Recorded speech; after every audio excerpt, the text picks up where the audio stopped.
Whenever I talk with audiences about the issue of faith, I always make the point that I don't like the word faith. And I've been asked, why is it that I don't like that word? Well, there are actually two reasons.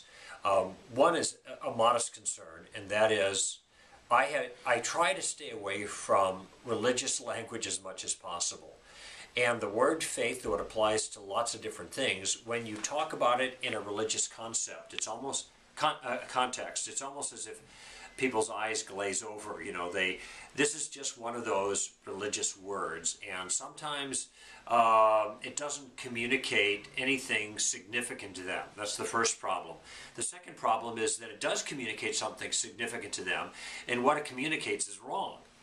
This word faith in the English, that is the English word faith, has been corrupted because people subconsciously want to add other phrases to it. They want to add phrases like blind or leap of, that kind of thing.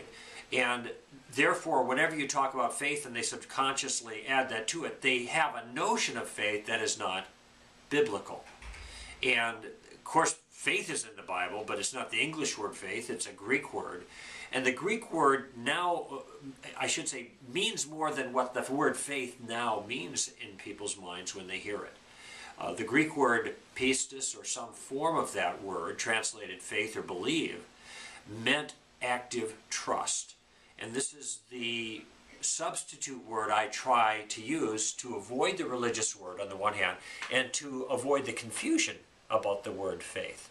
Because I want people to be aware, since trust is the kind of thing that's earned, that the notion of exercising faith in the Bible presumes that that kind of trust is earned as well. That is, there are reasons why we ought to exercise the trust that Jesus enjoins us to exercise.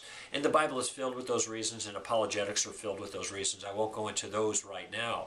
But the point is that I want people to understand that what the Bible means by the English word faith is really an active trust and not a blind leap. And that's why I try to avoid the word faith, and I use the word trust, because that English word now communicates more accurately what the Bible originally had in mind than what we understand faith to be in our culture. And if we can bridge that gap and clarify that concern, that will save us a lot of trouble.